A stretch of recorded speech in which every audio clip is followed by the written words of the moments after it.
Welcome to Insights as a Service. Again, this week we're talking to Nigel Moore, the man who started Tech Tribe to empower other MSPs to really go on, do things bigger, better, smarter, and learn, I guess, from being part of a community of MSPs across the world. This week, hopefully you've listened to last week's episode, but if you haven't, please go back and do that. If you have, this week is going to make a lot more sense to you, where Nigel talks about sales and marketing from his point of view, the ways to differentiate a brand in a commoditized market, where voice fits in as a service offering, along with privacy consultancy and security. It's a really in-depth conversation. He's got a lot of really great points to make, so let's get stuck in. So you kind of give me a nice segue because you mentioned sales before. So sales strategies for MSPs, what are you seeing work? What is just not worth giving a crack? Educate me. What are you seeing? Oh, good question. Sales is such a deep topic that I struggled with so many years in my MSP because I didn't want to. I had this mindset that if you're selling, you're in the same bucket as a used car salesman, and so I struggled with sales for so long until I started reading and learning all these things around sales actually being a service that you provide to your clients. Because if you believe in your product and your offering so much, you should, like, it's your duty to go out and bring people into it, because if you don't, they might lose their business in if they're dealing with a crappy IT company, or they might lose which will result in them losing their family and result in all their team members getting fired and all that sort of stuff. And in the last couple of years, my mentality really flipped over that, in that I'm not a used car slimy salesman trying to sell someone something that they don't want. I've built a service here that's incredibly important for small businesses to have. And most small businesses don't understand how important that is at the moment. And my job is to educate them on what they don't know, help them be a little bit scared. And people would say, hey, don't sell with fear. You actually have to in our space. But you've got to do it without going over the top. You've got to kind of strike a balance in that you've got to make sure that your customers are fearful of the landscape, because they should be, because the landscape is scary. And then you've got to help them make the right decisions around how to solve those areas that they've got risk in, or whatever it happens to be. And to me, sales at the moment is that. It's about building, number one, building an offering that's awesome to whoever you're serving, that's going to protect them the best they can and serve them the best they can, and whatever it is. And then getting out there and having wildly passionate conversations and wildly, like, business level conversations with your clients to help figure out whether your offering is right for them. If so, educate them on the risks and stuff around it, and then wildly passionately sell it to them, because they need it. They absolutely need it out there.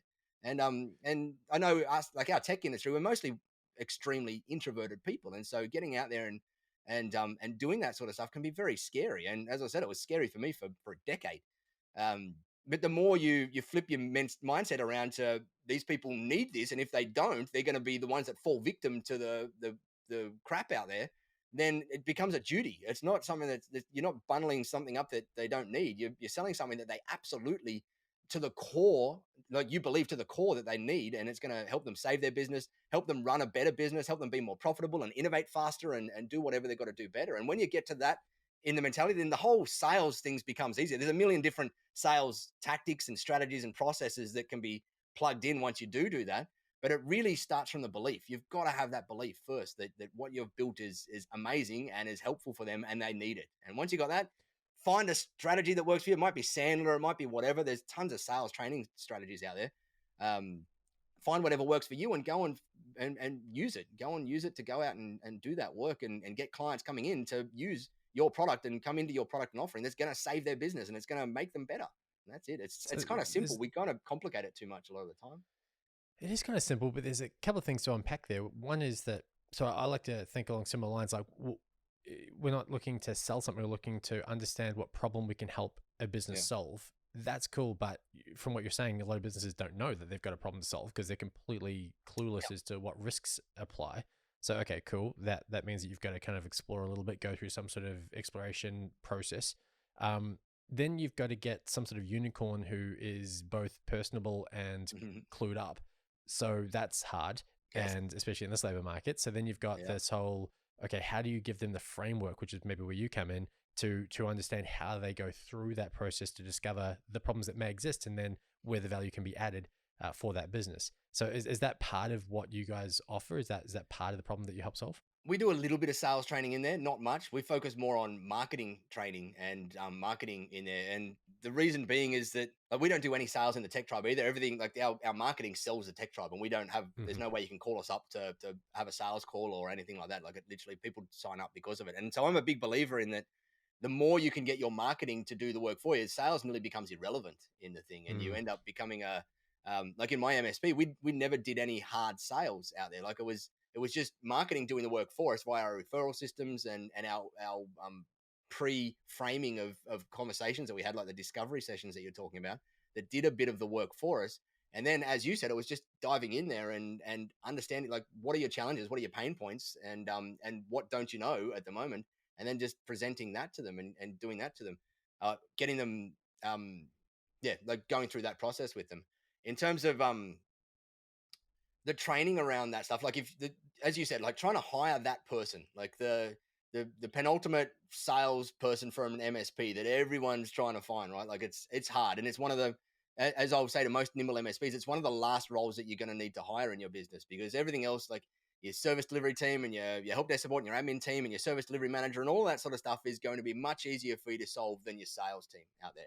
And so when you do get to that point, you will hopefully then have some time where you've built up a really good knowledge of all the most common pain points and all the most common objections and all of the most common leads that you can use to get into a business to start a conversation, because you've been doing it for so long. And hopefully you've spent some time gathering all of that stuff and building your own framework up around it. And when you do have that stuff, it's then much easier. I'm not going to say easier to then have that person come in and mirror you and sit alongside you and know that they've got access to the material that you've got access to, knowing that they've got all of this objection handling stuff in place, and knowing they've got all of the education pieces in place to be able to make their job easier. And so then they're just, as you said, if you can find the right personality, and you've got some of that stuff in place, and you've been doing some degree of sales, like you're probably not going to be the world's most amazing sales rep in an MSP, but if you've got some degree of sales approach that you take in things, you can bring a salesperson in, or someone with a great personality in, and get them up and running in a 3 to 6 month period fairly semi-easily, as long as you put in that work beforehand. Finding them, as you say, is hard in this current labor market, and we're not known as a sexy industry like the SaaS world, like the enterprise SaaS world and whatnot. Maybe you guys are in telco land, but holy crap, like IT definitely not. No, IT support is hard. So you do, like, it is one of the hardest roles to, I'm going to say probably the hardest role to hire in an MSP, is that sales, like the hunter out there. The account managers are a little bit easier, because you can often progress a tech up to account management if they want to get on the business side of things. But a hunter, that's a hard one to go and do. And you've got to, I see most nimble MSPs to the point where they get up to 20 staff, and that's the last hat they've still got on. Like that's the last piece that they've still got on their plate. Everything else is off their plate up until around that kind of size in there. I think there's a really interesting conversation to have there about the place of a hunter, like an out and out hunter in the modern tech, whether it's MSP or telco space. I'm just not sure that it resonates like the sales pitch kind of, hey, can I just have 5 minutes of your time? I want to do this. Like, I don't know if it lands.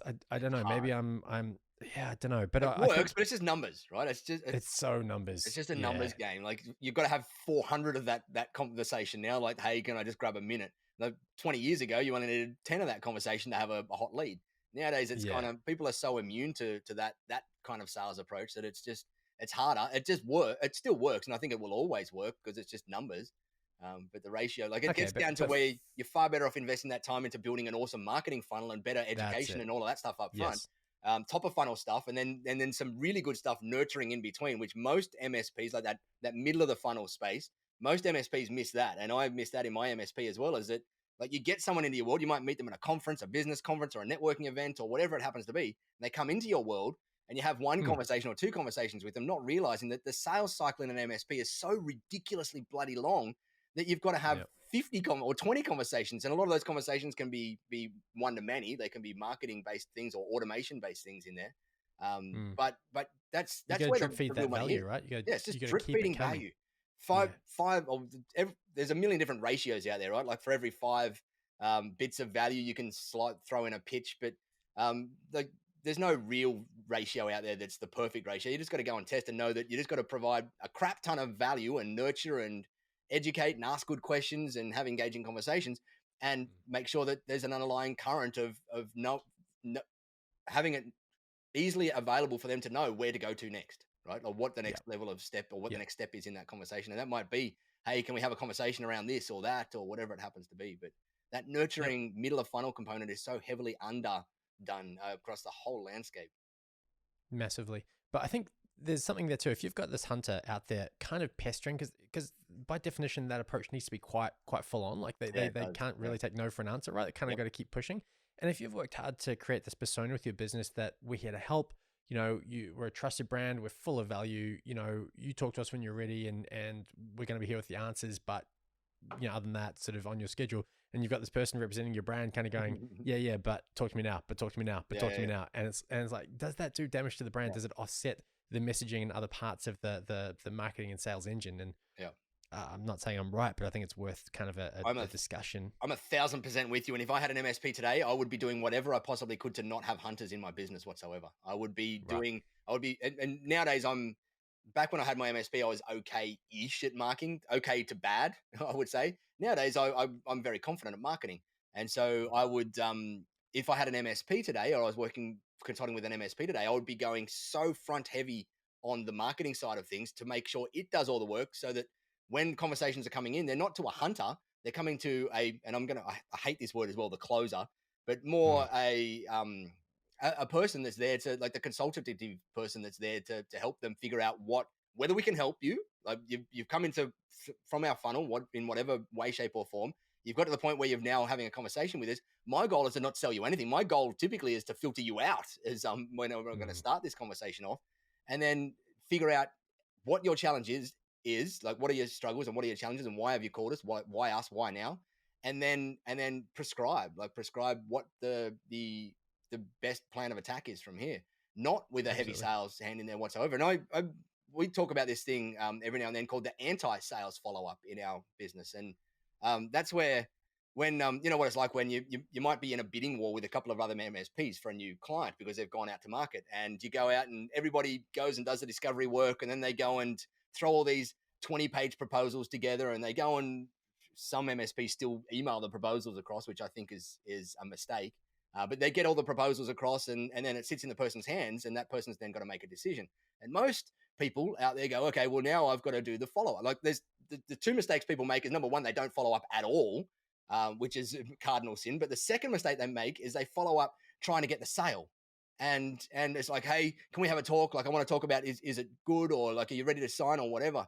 Whereas you should be going to them with the anti-sales follow-up and saying, hey guys, we know you've got a tough decision to make here. Here's some things, like here's a quick book to help you make that decision better. And whether it's us or whether it's one of the other guys, you can use this decision-making framework to make your decision around your new IT company better.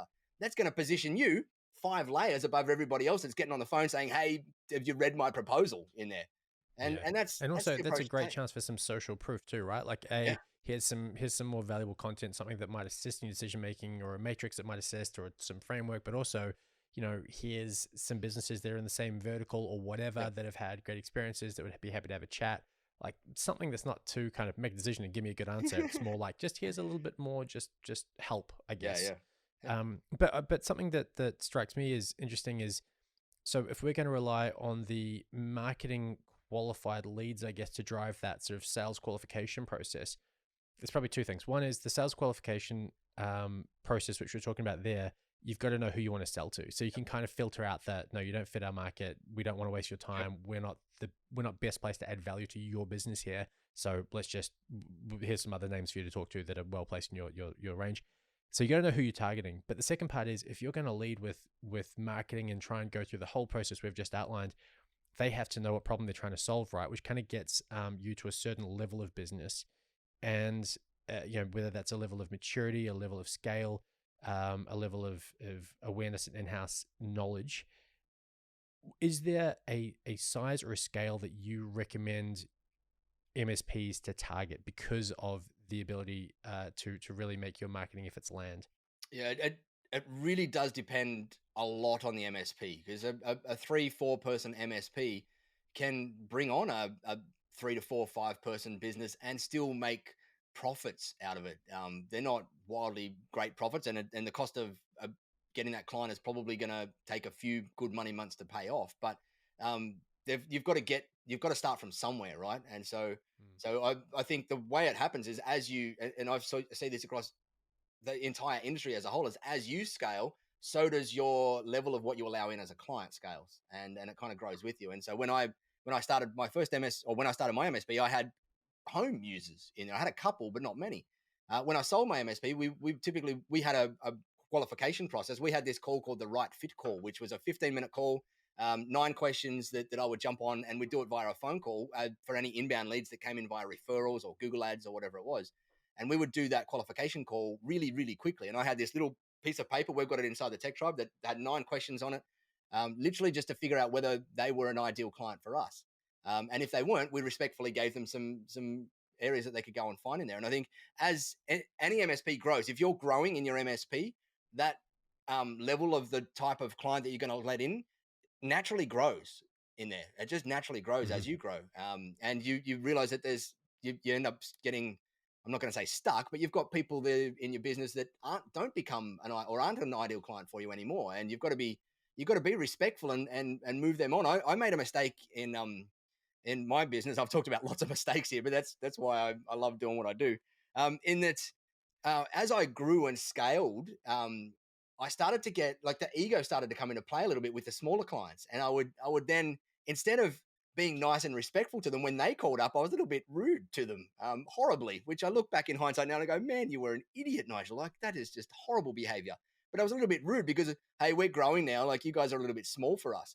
In hindsight, and I started doing this in the latter years, what I did was, and I went, hey guys, like we're heading in different directions. We're just not going to be able to do the level of stuff that we need to do to you guys. You guys, and we're just going to screw it up, and you're going to get annoyed with us because of the rules that we put in place and all this kind of stuff. Yep. We've just got to have that conversation where we're going to help you guys move off to someone else, and here's how we're going to do it. We're going to give you the 3 months kind of thing in there. We've got a couple of people that we recommend that are going to work really well for you. And just move them off. And as you're growing and scaling your business, you've got to be continually doing that, like growing the minimum level of client that you will take on, because you're going to realize that as you grow a team, you're going to realize that margins are much harder to make out of smaller clients. The cost of acquisition also grows as you're doing it. So you need to have a certain degree of gross margin that you're making out of clients to make it profitable. And as you're doing that, don't forget to clean up and move along respectfully all the people that don't fit you anymore. Instead of doing my way of just getting angry at them because it's not their fault that you're growing, right? They just want help, and they want your help, and they're part of the reason you have grown, right? Correct, like, so exactly you right. Them. Yeah, 100%. And so I made that mistake a few times. Once or twice I did it, and I looked at myself and went, "Oh, Nigel, that's horrible behavior." You're not alone though. You're not alone. I think it's quite common, and I think it aligns really well. Last week I was talking to Paul O'Dwyer from 20 Mile March, and he was saying the same thing. You've got to constantly appraise the fit of your customer base to where your business is. And for me, I think it just reaffirms that whole need to carry out a positioning and pricing review every year. You've got to look at, are your margins right? Are your pricing assumptions right? And do they fit the market you're now best aligned to serve? And has your ideal customer definition changed over that time? So that all comes into it. Hey, something I asked you before we jumped on, we didn't get much of a chance to talk about it though, but I'm interested. So as I was telling you, we had an event here on the Gold Coast where I'm based. What are we talking now? We're talking December. And we had a number of MSPs in the room, a bunch of great people, but collectively there was a lot of mistrust in the room. You know, There was, we've got some great staff members and I don't really want that other mob having a look at them, you know, and thinking about offering them a job. You know, it's not a massive market here on the Gold Coast, so maybe there was definitely some worry about some of the larger customers. You know, I'm not sure I trust them, or I don't know. There was just there was not a feeling of camaraderie. There was a feeling of unease. How have you got past that, or is that just a weird Gold Coast thing? Could be just a weird Gold Coast thing, because I actually in my space we see lots of groups of MSPs coming together. Actually, it's not a weird Gold Coast thing. It's probably the nature. You would have just had a number of MSPs in the room that are thinking from a scarcity mindset, and they don't realize the potential of their marketplace. And so that does happen. It happens in lots of industries. I remember I was talking to someone at a business coaching group that I was at, and I was talking about our industry and how we always have these events where MSPs get in the room and they help each other like crazy. And quite often they'll help each other to the detriment of, like, they're helping their competitors essentially to their own detriment, like losing their own money. And that was me. Like, I was helping out other MSPs when I was in the community. And our industry is like that a lot more than others. And I was talking to him about this, and he went, "Oh man, I work in the hairdressing industry. If you put 3 hairdressers in the same area in the same room, there will be guns pulled or like claws made in there." And I think our industry is pretty unique in that. And the reason, my belief is that most people that start an MSP, they don't go out there and start it because they want to grow this amazing big business. They go out there and start it because they love technology and they love helping people. Profits and all that other stuff come at a very, very, very distant second. And so our industry typically, in all the communities that I've been involved in for the last 15 years around the place, are very open and very willing to help and serve others. And there's a slight subsection in there that typically will come into the community. This was me when I first saw the MSP community. I was that guarded person, and I came in going, "Oh, like these guys are all my competitors. I'm in the same room." And I remember going to my first ever community meeting at a Microsoft building in Sydney, probably 2008, I reckon it was.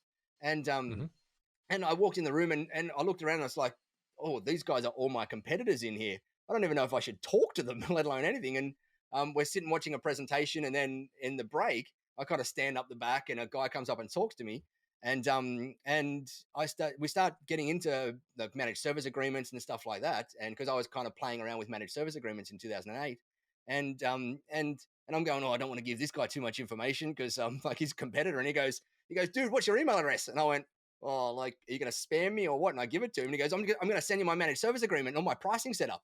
And you can have a look." And I went, like, my jaw fell to the floor, and I went, "What? Like, you're my competitor. You're 20 kilometers down the road from me, and you're going to send me all this stuff that I've been trying to figure out in my own business for years." And that guy's name is Mark, and he's now in the tech tribe to this day and still runs a successful MSP in Sydney. And that to me is the behavior that I have now seen mirrored throughout the entire world, all the time, everywhere, for the past couple of decades, or sorry, the past decade and a bit. And I think it's awesome. It comes from that love of helping people, and that love of it comes from two things: that love of helping and serving others in technology, and not having a scarcity mindset out there. And when you look at our marketplaces, like Sydney is probably an anomaly because it's a rather large marketplace in there, but even the smaller marketplaces, there is the competition really is not the other MSPs out there. The competition is all in your head. You're just not selling well enough. You're not doing marketing well enough. You're not doing all of this other stuff well enough. It's not that your competitors are stealing your clients out there. And so I think it's more a maturity thing that's out there. That the more mature you come and the more you go towards an abundance mentality in your marketplace and your confidence in your offering, the less you care about your competitors out there at all. I think you're right. The scarcity mindset's a great call. I think a lot of it, though, because of the current COVID situation, always gets a mention. I think the availability of people is just limited, and I think that's created a lot of that scarcity mindset. It's like, oh, I've just got to hold on to everything best I can because it's so difficult to find good people, and the people I've got are so great or whatever. But yeah, you're totally right, and I think that was a mindset shift for me a while back too, particularly with smaller telcos. I enjoy talking to them now. We can learn off each other. It's great. Whereas I used to see everyone as a threat, but you're right. I mean, the market's big enough. There's plenty to go around. And I sometimes. Sorry, you go. Sorry. No, you go. I was just going to say sometimes I get a bit annoyed with the bigger corporates, but that's kind of a slightly different play. It's kind of can be a little bit bullying sometimes, but certainly with the sort of mid-tier telcos, they're always full of good people who are just trying to do something a bit differently, and there's a lot to learn there. There is. And what's the old saying? Keep your friends close and your enemies closer, right? And whilst I don't feel like we've got any enemies in the tech tribe, like we've got competitors, and all of our competitors are inside the tribe. Like we allow them to come and join inside the tribe because I see it as this free marketplace. And with when you talk about the worry of losing staff to someone else, I also see that as like when you look at that particular scenario and you go, "Oh, like I don't want to take my staff along to these things. And I don't want to send them to events in case they get poached and whatever." That means you're running scared because you don't feel like you've created a good enough business that's going to retain your staff. And to me, that just means there's huge opportunity there for you to dive into those weeds and figure out why you're scared of your staff leaving. You shouldn't be scared of your staff leaving. If you are, then it means you probably need to focus on your culture or your workspace or your team management or whatever it happens to be, and get to the point where they don't want to leave. And I've had many staff of, not many, maybe 4 or 5 staff over the years tell me up front about the poach offers that they've got out there. And they go, "Hey, like, we've just been offered this. I just thought I'd let you know. There's no way I'm taking it, and it's more money and whatever it happens to be." But they stay because you build this family, this culture, this whatever it is, this movement that they're coming along to. I did lose one or two over the years to poaching, where but that was it also in my early years where I didn't know about culture and didn't know about looking Mm. after my team and whatnot. And I place the blame more on me for putting them in a crappy work environment where it made sense for them to go and work somewhere else. As I created more work environments where it just didn't make sense because they knew that if they go over there, they're not going to get the amazing culture or whatever that we've got here. Then it means that you worry far less about that stuff out there. Not to say that it's not going to happen. Like it's still always going to happen. And telco I know is pretty cutthroat out there. MSP is not as bad, probably nowhere near as bad. Most MSPs will sell you their team member in there and say, hey, if you need some extra help, I'll happily do it at cost, and you can use my team and for overflow, whatever it is, and we're just going to charge you cost for that particular resource in there. And that happens all the time. We had a number of those agreements in there. Rather than poaching, you just say, hey, we'll cooperate and we'll work together in here. If you need overflow, you work with our team. If we need overflow, we'll work with your team over there. Yeah, no, I think you're right. We've got very low turnover of staff at Lightwire, but it takes a hell of a concerted effort to create that culture, and there's a real investment. But I think the investment pays off many times over if you get it right.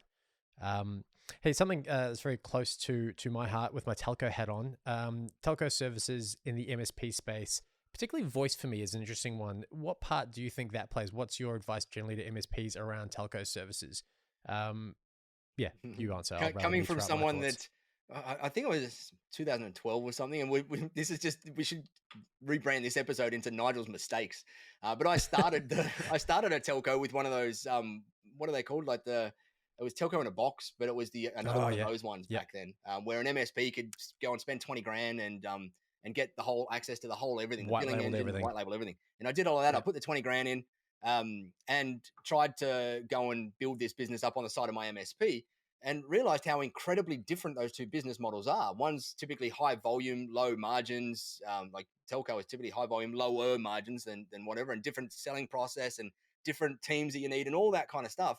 And MSP is a wildly different business model. I just assumed that both being in tech, they're both the same, right? But they weren't. And so what I typically tell most nimble MSPs nowadays is, unless you've really got the skills in place to try and go and be a telco as well, don't go and partner with someone and have either a wholesale thing or a commission-based thing where you can go and let them be awesome at being telcos, which has a different model, and you can be awesome at the MSP side of things or the IT services side of things. And at a certain point in an MSP's maturity or size or whatever it happens to be, they will get to the point where it might then make sense to start bringing some more stuff in-house.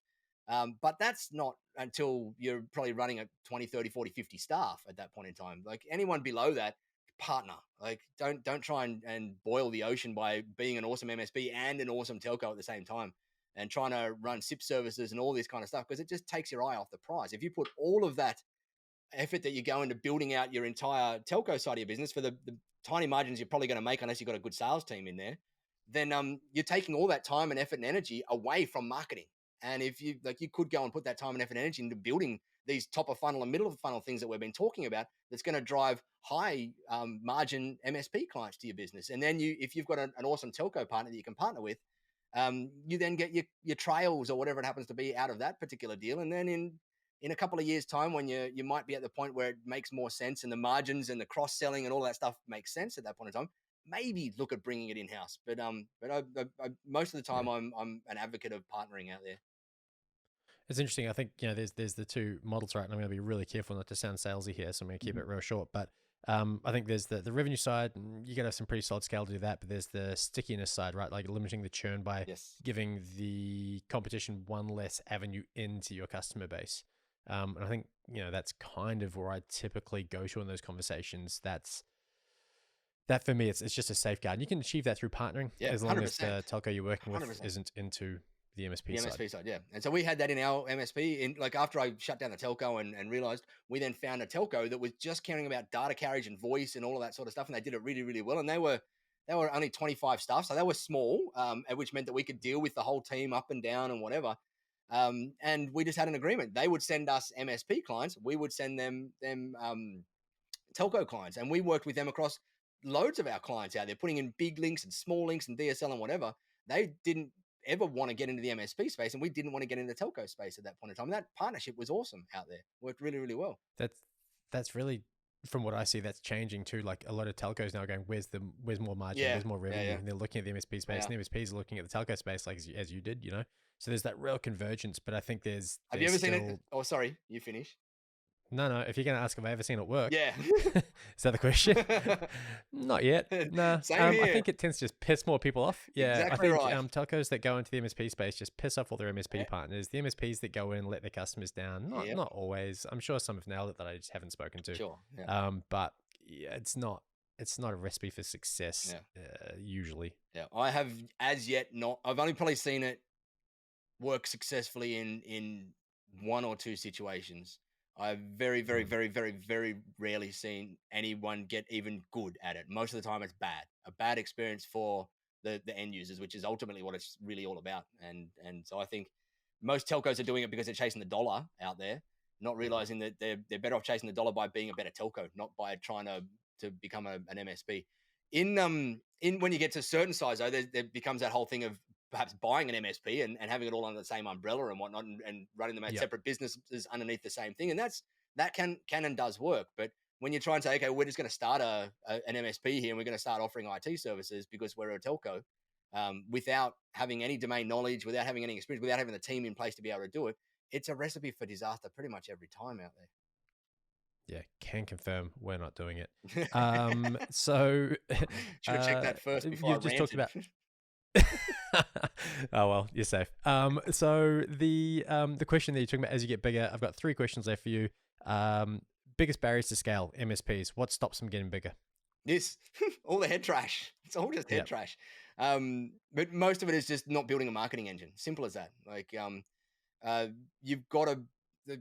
MSPs get to a certain point via referrals and referrals alone. But what typically happens is you get to the point where you've grown your MSP to a point with referrals, like other customers recommending you, but because you're at a certain point in scale and you don't have the margins to scale any further, your service delivery starts to go down at that point in time, and you start losing any future referrals because you're dipping in your service delivery. And so I'm a big proponent of MSPs knowing that referral marketing will only get you so far. Focus on building a marketing or a growth engine in there in some way, shape, or form. And in the early stages, it's going to be rudimentary and crap and not get results. But keep at it and keep at it and keep at it and keep at it and keep at it and invest and invest and invest and invest. And you can't not get to the point where you're doing results out there if you just keep learning and figuring out what mistakes or what lessons there are and whatnot. And so scale really starts with making sure you've got a marketing engine, as well as like you got like it goes without saying that the back end has to scale as well, right? You've got to scale your service delivery and your projects and whatever. But that I got to the point where we hired a service manager in my business, and that was for the first time in my life I could see that we could scale a service delivery team without me being involved in it. And that's when I got far more comfortable on worrying about marketing and focusing on marketing, was when I had a person in place that could make good decisions to help scale up a service delivery team without me having to be involved. And so that marketing engine then became far more important than to make sure that we're doing that top of funnel, middle of funnel stuff out there. Okay, cool. So basically, be smart with your marketing, get out of the way, and make sure you got the frameworks for your team to scale. Yeah. Easy ones. Done. They sound easy. Yeah, they are all easy. Hard. Yeah. They're hard, but you just got to look at it at the top level and just go, okay, well, we're not doing any marketing. Let's start something. Let's try and figure out something. And what I will always say to people, MSPs, when they're doing marketing is, don't get creative in the early stages. Don't try and go, oh, well, I'm going to come up with this crazy new awesome marketing strategy out there. Go with what all the other MSPs out there are having success with right now, and just learn to mirror that and learn to get good at that sort of stuff first before you go and get creative. Because I see. What are they using? Like, are we talking like Active Campaign? They're running Salesforce. Like, what are you seeing used well in terms of marketing engines or? So they're the tools. Like we use Active Campaign in our business. They're the tools, but the strategies are more things like Google Ads, like top of funnel Google Ads, trying to go for that intent-based marketing where someone's searching for IT support New York or IT support Sydney or whatever it happens to be. That works incredibly well. Takes a bit of time to figure out all the unit economics of your ad spend and how much you should spend and whatever. But that works because you're getting people that are looking for an IT company right now. They're like decision ready. So that works. Direct mail works and works incredibly well. It just takes time and money. But it's better invested into a medium that works and works well. And by direct mail, I'm talking about like print newsletters coupled with targeted campaigns where you're going out and trying to get a company to go and take a particular call to action or whatever it happens to be. I normally have some on my desk, but I don't at the moment. But we've So got a there, bunch I of guess, are you tech doing? tribe that, So there, we're talking like a account-based marketing almost, where you have a target, you know who you want to get on board, and you create something compelling for them yeah, specifically. yeah. Like you Is could that? start with a lead Yeah, magnet yeah, if you wanted to, or a mini workshop, or you could go and run a lunch and learn for them. Like there's a ton of MSPs doing incredible business out of lunch and learns around cybersecurity in their local areas, and that becomes your right at the top of funnel thing where you just go out and you go, okay, we're gonna get really good at delivering this once a month lunch and learn event, and we're going to do it in our local area. And each month, like the first month, you might have 3 people turn up because you haven't figured out how to get people in yet and you haven't built your network, but that's yeah. okay. Don't stop there. Try and figure out how you can get 5 at your next month's one, and figure out how you can get more conversations from those 5 coming and talking to you. And so Yep. so lunch and learns work incredibly well. They take a bit of time to set up. Direct mail works incredibly well. Networking always works. Being far more intentional about your referral management works. Like lots of people just sit hands off and think it's just going to work. But if you start to put some real actionable strategies around referrals and extracting referrals, and where I always tell people is start with giving referrals. Like don't just expect them to turn up if you're not giving referrals out to your clients and your people in your network as Mm. well, and in connecting them and bringing them into other people and whatnot. And that works. So Google Ads works. The Facebook ads, I've seen a couple of MSPs do it, but it's hard. We've been through the Facebook ads world, and we got it working for us in the tech tribe, but we've got a very low barrier to entry, and we're selling a completely different thing. And it's not something I'd normally recommend an MSP start their marketing journey off in Facebook ads. You can get it to work. You're probably going to have to spend 10 to 15 grand upfront on lessons, and knowing that you're Mhm. not going to get any, and then you might get a client after those 10, 15 grand in there.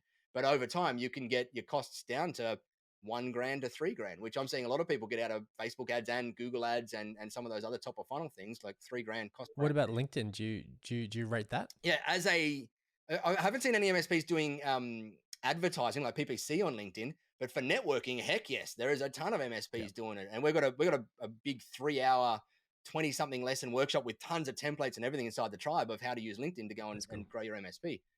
We've had hundreds of our members go through that and successfully get clients out of going through that process. And it's so like it's the world's largest database of business owners. Like it's there ready for you. You've just got to go and pick a strategy and go and actually do the daily committed work to go and make it work for you. But yeah, it's awesome. In terms of Good. PPC though, I know it works. I just haven't come across an MSP that's doing it yet.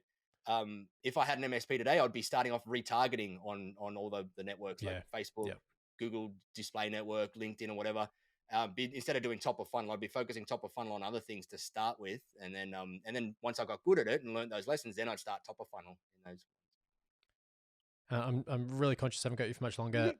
Just going to say this one thing I'm really excited to see how it goes. We've just created this Teams phone ebook, and it's not a sales doc. This is how you provision it using PowerShell. Right. This is how you would qualify it to see if it's actually fit for the customers you're talking to. This is how you would actually deploy it. Here's the things it can do and it can't do. Just all that kind of stuff, and just literally just an educational piece for Yep. MSPs out there who are looking to maybe incorporate that into their modern workplace offering. Yep. So I'll let you know Yeah. how that goes from a And engagement perspective. that's what it's about. I'll just show you one little piece that you're talking about there. In our Yeah, yeah. industry, our equivalent is something like this. This one here is a little cybersecurity essentials for business owners booklet, right? It's Tech Tribe branded, but we give this out in a template where all our members can slap their own logo on the top of it. And it's a 40-page book that runs through all the cybersecurity controls, and it's designed nicely, and it runs through NIST frameworks and all the protect and respond and stuff like that. That there is value. That's something that you can use in the top of your funnel to go Absolutely. and get people into your world. And our members all get access to that. They can go and slap their logo on the back and the front, get this printed for a couple of bucks a piece, and go and use it in their marketing at events or trade shows or wherever the heck it is. You could post this out to people if you had a good enough list that's qualified enough. That's so important too, right? Because the nimble MSPs out there, they don't have the resources to come up with a 40-page booklet. 20 grand it cost me it's to a put lot of together. time. There you go. It's a lot of Yeah, time. It's a lot of money. I mean, we're 2 months into this ebook we're doing, and it's it's 9,500 words and whatever else. It's an effort. yeah, it's very heavy to So create yeah, that stuff. yeah, versus your monthly subscription. There you go. Plug. There you go, plug. Uh, last thing I Yo, wanted to ask about, just Teeth Capital. Just looked like a really interesting investment vehicle framed around that cultural piece that you seem really really interested in and really focused on. Can you just give us a quick sort of too long didn't read around Teeth Capital before you take off? it's literally my holding company that owns my businesses. And the whole premise of it is that we buy and invest into small businesses, and then we sink our teeth into making them better. And so far, we've only done some tiny stuff in it. I've ended up getting to the point where I go, okay, like we've got some deals coming along. Should I focus on them or should I just focus on the tech tribe? And at the moment, we've kind of decided to focus on the tech tribe and not do much with Teeth Capital. So it's there. And if the right deal came along, I've still got some deal flow coming through for that stuff. If the right deal came along, I'd probably look at it. But it's like deal flow in the capital world is crazy. Like it's way harder than deal flow in the MSP world. Like way harder. And so we're kind of at this point where I'm not doing too much with that at the moment. It owns my company and some other company stuff, but I'm focusing just all in on the tech tribe and building that and growing that and getting that to an amazing level. Like the vision in where we've got at the moment is kind of 5% of what's sitting in here, and I've got another 95% I've got to get out in some way, shape, or form to go and build that thing. That's interesting. I guess, so Teeth Capital, I just liked the fact that it was very much your personality in what is typically a fairly boring industry on the website. Yes. So good stuff there. The other one is, it feels to me like you didn't have a definition of success for that MSP that you had first up, but I feel like you've probably got that for Tech Tribe. Is that fair? Have you kind of nailed where you want this thing to go? Now, yes. When I started the Tech Tribe, yes. It was just like it was a very broad level of success. Like kind of looking at it going like, I just want to create this thing where we help and coach and entertain and enable other MSPs. And it didn't have any specific tangibles around what that looked like at that point in time. As we've grown and we've got like, because then I just went, okay, now we've got to do it. You get into that startup stage where we started with nothing again, no revenue, no client list, no anything. And so I just went, oh, goals, who cares about goals? Let's just try and get some money in the door right now. Like, let's just get this business up, because I'd sold my MSP. I had a bunch of money sitting in the bank, but it wasn't going to last me forever. And so I had to then kind of protect that capital by getting a business up and running. And then so over the years, organically though, you then go, okay, now it's time to set some formal goals around this kind of stuff. And we've got some formal goals that we've already kicked them in the butt, and you look at them and go, oh, that was way too small. Like now let's try and next time around think 10 times bigger and 10 times more impact out there as well. And so that's, I'm not one of these guys that sits down and spends these like quarterly retreats in going super deep into this stuff. I'm one of these guys that looks at the opportunity and goes like, we're touching the opportunity 1% at the moment. Let's just keep going hard and fast and see how far we can run with this thing and how much impact we can have. And that's one of the biggest drivers for us is the impact that we can have out there. Like revenue is good and we're doing good revenue and good profits in the business at the moment, but that's not my biggest driver. My biggest driver is seeing all the amazing comments that we get from people all day, every day about all the amazing things that they get out of the Tech Tribe. And not a week goes by where there's not a number of threads that happen in Facebook groups or wherever it is where someone says, hey, I've heard about the Tech Tribe. Can anyone recommend it? We get 50 people say, best thing I've ever bought, best thing I've ever bought, best thing I've ever bought, best thing I've ever bought. And that's why we do what we do. We do it for that. And part of that probably plays into my childhood love of wanting to fit in, right? Like that's kind of fuel to this whole thing is I just want people to like what we do and get value out of what we do out there. And I was in their shoes for many years, knowing how friggin' hard it is running an MSP from the trenches. And if we can help make that a little bit easier, then it's awesome. I've got a business where people love what we do and we're helping me 10 years ago, me 15 years ago. And that to me is what it's really all about. What I'm hearing is that you're advocating for the positive outcomes that come from bullying. Yeah, maybe. I look back at that time now. I actually saw one of the guys that bullied the crap out of me in school. I saw him recently, and it was probably a year ago at a little like a kids event thing, and he had his kids there or whatever. I didn't speak to him, but I saw him and I just went, oh man, if imagine how different my life would have been if you didn't bully the crap out of me. Like, would I have gone on a different trajectory? I don't know. And I was sitting there, I was kind of appreciative for it, right? Like, I don't know whether that's good to me, but I was looking at it going, man, I'm actually glad that you did what you did, mate, because like it gave me this drive to go and do what I've done. And I look at my life now and I'm so freaking incredibly grateful for what I've been able to do. So as much as it was horrible being bullied, and I don't advocate it in any sense of the word, I think I was lucky that I was able to take it as fuel, not as something that tore me apart and burnt me out. Matt, it's a great lens to put on it. I went to our school's 20th anniversary a little while ago, and I was amazed at how all these people that had, arguably picked on me a fair bit when I was younger, were all nice men now, because it was boys only school with kids. And I just said to them after the thing, I was like, imagine if we'd all been like this when we're at school. Imagine how many kids' lives would have been so much better if we just weren't a pack of assholes. Yeah, I reckon. But there was that thing. Hey, look, I'll wrap it up with one last comment, which is you just talking about your focus there on customer outcomes comes back to a thing I was saying on last week's episode, which was around the focus on good profits. Good profits are derived by just focusing on the customer experience, and profit comes as a byproduct of that, because retention, as you mentioned earlier, is high.